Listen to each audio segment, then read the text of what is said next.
दोस्तों, जिस समाज में हम रहते हैं, इस समाज में जात-पात, ऊंच-नीच, ना जाने ऐसी कौन-कौन सी कुप्रथाएं भरी पड़ी हैं, जो हमें आगे बढ़ने से रोकती हैं। आज मैं एक आपको ऐसी कहानी सुनाने वाला हूँ। इस कहानी को सुनने के बाद आप अपने आप को इंसान समझेंगे और जात-पात, ऊंच-नीच से ऊपर उठ सकेंगे। ये कहानी बौद्ध धर्म से रिलेटेड है। इस कहानी के मुख्य पात्र का नाम है साजिद। साजिद जो एक गांव में एक सफाई कर्मचारी का काम करता था। उसके पिताजी भी उसी गांव में सफाई कर्मचारी ही थे। साजिद को ये काम उसके विरसे में मिला था। पिता के बाद साजिद ने उसी गांव में सफाई कर्मचारी का काम संभाल लिया था। लेकिन इस काम करने की वजह से लोग साजिद से अच्छे से पेश नहीं आते थे। हर कोई साजिद से दूर दौड़ता, हर कोई उसे पास बिठाने से इनकार करता, जैसे कोई वो इंसान ना होकर किसी बीमारी से लिपटा हुआ जानवर हो। साजिद ने भी धीरे-धीरे ये सब स्वीकार कर लिया था। महात्मा बुद्ध अपने धर्म के प्रचार के लिए एक जगह से दूसरी जगह जाते रहते। एक बार संयोगवश महात्मा बुद्ध का साजिद के गांव में आना हुआ। महात्मा बुद्ध को देखते ही साजिद उनसे दूर भागने लगा। महात्मा बुद्ध की निगाह भी साजिद पर चली गई। महात्मा बुद्ध को थोड़ा आश्चर्य हुआ कि ये आदमी मुझसे इतना दूर क्यों भाग रहा है? क्यों मुझसे आंखें चुरा रहा है? क्यों मेरे पास नहीं आ रहा? महात्मा बुद्ध भी साजिद के पीछे-पीछे हो लिए। साजिद आगे-आगे भागता रहा और महात्मा बुद्ध साजिद के पीछे-पीछे। महात्मा बुद्ध के चेले भी महात्मा बुद्ध के साथ थे। भागते-भागते साजिद एक गांव में जो नदी चलती थी, उस नदी में जाकर उसके पानी में बैठ जाता है। महात्मा बुद्ध वहां पहुंच जाते हैं और साजिद को कहते हैं कि क्या समस्या है, तुम मुझसे भाग क्यों रहे हो? तो साजिद कहता है कि महात्मा आप चले जाइए, आप बहुत बड़े इंसान हैं, मैं इस योग्य नहीं हूँ कि आपके पास आ सकूं, मैं इस योग्य नहीं हूँ कि आपसे बात कर सकूं। महात्मा आप मुझसे दूर रहिए। तो महात्मा बुद्ध जो कि एक पहुंचे हुए इंसान थे, वो साजिद से बोलते हैं कि ऐसा क्यों है, तुम्हें ऐसा क्यों लगता है, तुम बाहर आओ। लेकिन साजिद बाहर नहीं आता और कुछ भी बोलने से इनकार कर देता है। तब महात्मा बुद्ध अपने भिक्षुओं को बोलते हैं कि जाओ इस आदमी को लेकर आओ और पूछो कि इसे क्या हो गया है। तो भिक्षु ऐसे ही करते हैं, लेकिन भिक्षुओं को भी वो कुछ नहीं बताता। भिक्षु उस आदमी को पानी से निकालकर एक पत्थर पर बिठा देते हैं।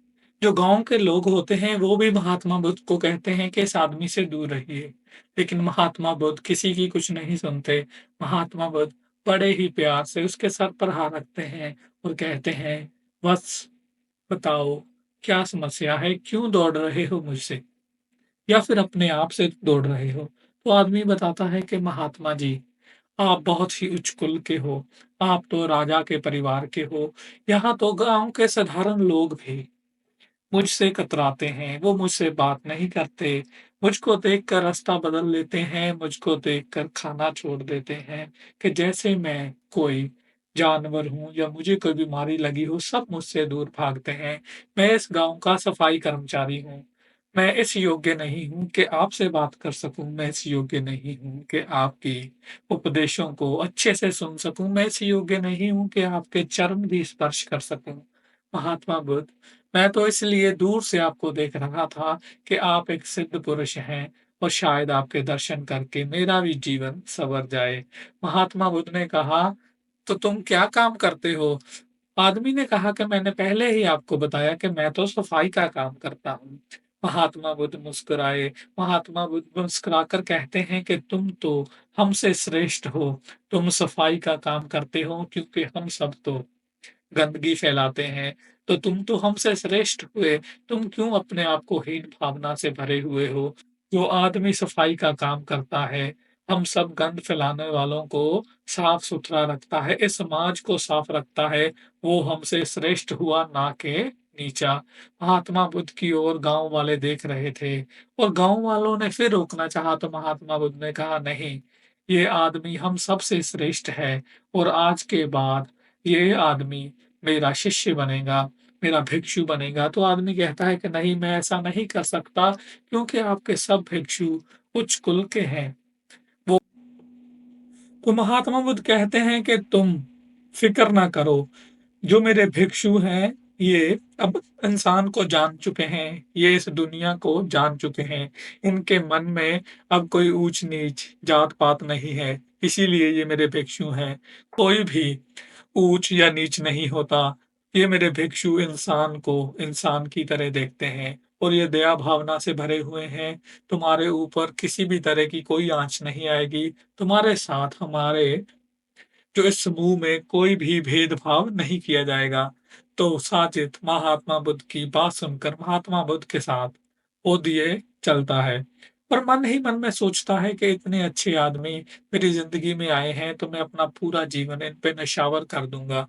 मैं पूरा जीवन वही करूँगा जो महात्मा बुद्ध मुझे कहेंगे। तो ये बात पहुँचते-पहुँचते उस राज के राजा बिंबिसार के पास भी पहुँच जाती है। वो महात्मा बुद्ध के पास आते हैं और कहते हैं कि महात्मा जी, आपने ये क्या किया? आपने एक नीच कुल के आदमी, आपने एक सफाई करने वाले को अपना भिक्षु बना लिया। ये आपने क्या किया?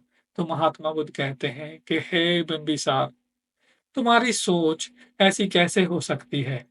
तुम इस देश के राजा हो, तो राजा के लिए तो पूरी प्रजा एक समान होनी चाहिए। मेरे लिए हर एक इंसान, इंसान है और मेरे लिए तो वो सर्वश्रेष्ठ इंसान है जो हमारी गंदगी उठाता है, जो इस समाज को साफ रखता है। हम भी तो यही कार्य कर रहे हैं। हम समाज को साफ रखना चाहते हैं और वो भी यही कार्य कर रहा है। उसका मन बहुत ऊँचा है। उस राज का राजा ये सुनता है और अपने दरबार में वापस चला जाता है। महात्मा बुद्ध की शिक्षाओं के बाद जो साजिद था, दिन प्रतिदिन अपने आप को उन शिक्षाओं के अनुकूल ढालता जाता है।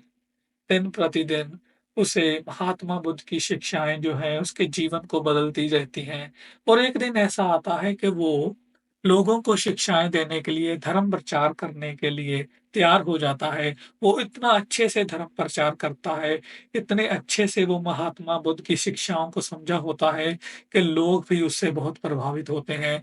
जब वो बोलता है तो लोग टिकटिकी लगाकर बस उसको देखे जाते हैं और उसको सुनना चाहते हैं। उसकी बातें बहुत प्रभावशाली बन जाती हैं। तो ये सब देखकर महात्मा बुद्ध उसको जगह-जगह भेजने लग जाते हैं धर्म के प्रचार के लिए। एक बार क्या होता है कि वही आदमी महात्मा बुद्ध के आश्रम में शिक्षाएँ दे रहा होता है, तभी राजा बिम्बिसार आते हैं और उस शिक्षाओं को सुनने के लिए वो वहीं समूह में बैठ जाते हैं और इतना प्रभावित होते हैं और महात्मा बुद्ध से पूछते हैं कि आपने इसे क्या कर दिया? तो महात्मा बुद्ध कहते हैं कि इस आदमी का काम जो था सफाई करना था और ये आज भी वही काम कर रहा है। आज ये नीचे गिरे हुए इंसानों को उठा रहा है, जिनके मन में हीन भावना है, उनको ऊपर उठा रहा है।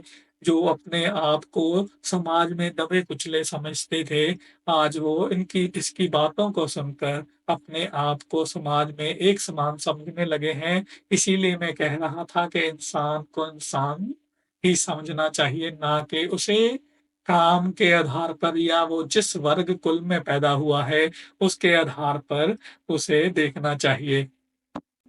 तो दोस्तों, महात्मा बुद्ध की इस कहानी से हमें यही सीखने को मिलता है कि हर एक इंसान इस दुनिया में एक समान है।